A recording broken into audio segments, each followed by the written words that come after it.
عن أبي هريرة رضي الله عنه قال قال رسول الله صلى الله عليه وسلم ما أمرتكم به فخذوه وما نهيتكم عنه فانتهوا رواه ابن ماجه عن أبي هريرة رضي الله عنه قال قال رسول الله صلى الله عليه وسلم إذا سمعت الرجل يقول هلك الناس فهو أهلكهم رواه مسلم عن أبي هريرة رضي الله عنه قال قال رسول الله صلى الله عليه وسلم من حسن إسلام المرء تركه ما لا يعنيه رواه الترمذي عن أبي هريرة رضي الله عنه قال قال رسول الله صلى الله عليه وسلم من كان يؤمن بالله واليوم الآخر فليقل خيرا أو ليصمت ومن كان يؤمن بالله واليوم الآخر فليكرم جاره ومن كان يؤمن بالله واليوم الآخر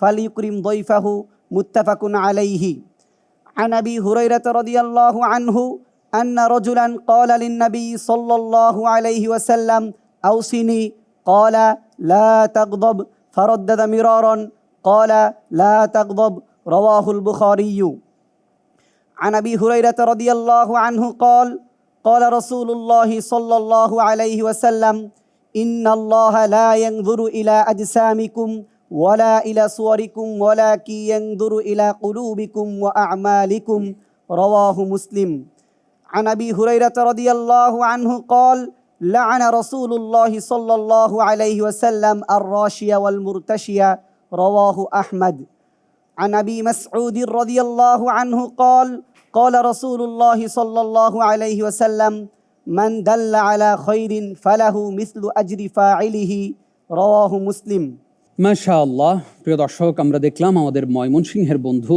অত্যন্ত চমৎকার করে হাদিস শোনালেন। কেমন করলেন তিনি জানতে চাইব ফদিলাতুল শেখ লুৎফে রব্বি আপনার কাছ থেকে। আপনি যে হাদিসগুলো নির্বাচন করেছেন সবগুলো হাদিসই একজন সাহাবীর থেকে নির্বাচন করা হয়েছে, আবু হুরায়রা রাদিয়াল্লাহু আনহু থেকে। তবে যদি এখানে বৈচিত্র্য আনা যেত তাহলে আরো সুন্দর হতো। আশা করব বিষয়টি আপনি সামনে খেয়াল রাখবেন। জাযাকাল্লাহু খাইরান। বারাকাল্লাহু ফিক। এবার আমরা আমাদের আব্দুল আলিম বন্ধুর কাছ থেকে দুইটি হাদিসের ভাবানুবাদ জানব।